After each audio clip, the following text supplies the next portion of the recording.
The Knicks are playing way above expectations so far in these playoffs. They weren't expected to get by Cleveland in the first round, yet they breezed by them in 5 games. And right now they're in the middle of their second round series with the Miami Heat. Jalen Brunson deserves the majority of the credit because he's been the Knicks' best player, but RJ Barrett also deserves a ton of credit because he's been amazing in these playoffs, and in fact, he's the Knicks' second leading scorer so far in the postseason at just under 20 points per game.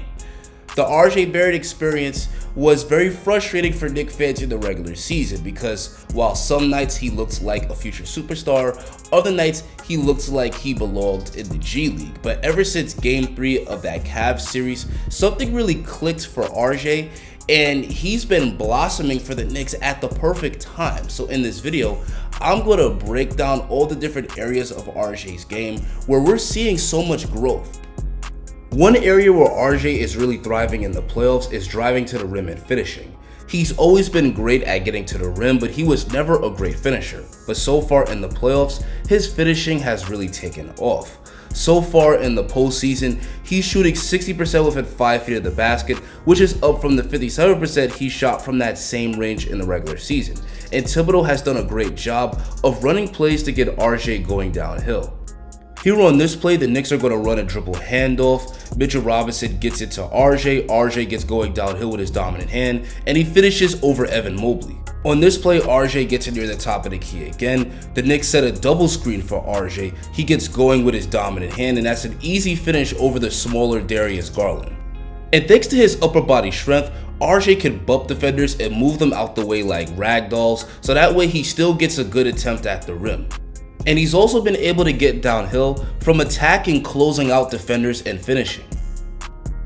RJ is also drawing a lot of contact on his drives, which is why he's averaging 6 free throw attempts per game, which is great, but he's only shooting 70% from the free throw line in the playoffs. RJ getting to the free throw line at a higher rate is great for the Knicks because it not only allows him to get more points on the scoreboard, but it also helps to get opposing teams into the penalty, but he simply needs to convert at the foul line at a much better rate. And another big area of growth for RJ in the playoffs has been his playmaking. This may not be obvious when looking at the stats since he's only averaging about 3 assists per game, but if you actually watch the games, it's clear as day that RJ is making much better decisions when driving into the paint in terms of either kicking the ball out to the open shooter or dishing it to the big inside. And during the regular season, way too often RJ would miss open teammates. His growth as a passer in the playoffs is making him a much better player. And lastly, RJ has improved as an outside shooter where he's knocking down nearly 37% of his threes over his last 5 games. RJ didn't shoot well from 3 in the regular season, which is why both the Cavs and the Heat sagged off of him from the outside, daring him to shoot, and he's made them pay by draining the catch and shoot threes. If RJ can sustain this hot shooting, this will space the floor, giving his teammates more room to attack, and this will also give himself more room to attack since defenders have to play honest D on him.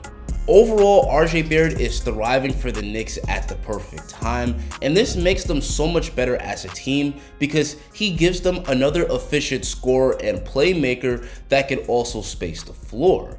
And if Julius Randle can get it going, then that's going to make them even more dangerous.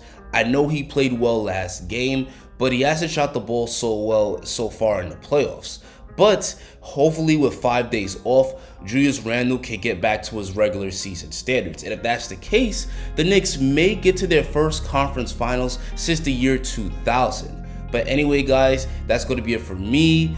What do you think of how RJ Barrett has played in the playoffs? Tell me in the comments. Guys, I'm going to continue to cover this Knicks Heat series, so if you enjoyed this video and want to see more dope content just like it, please drop a like on the video and hit that subscribe button. Thanks for watching and have an amazing rest of your day, guys.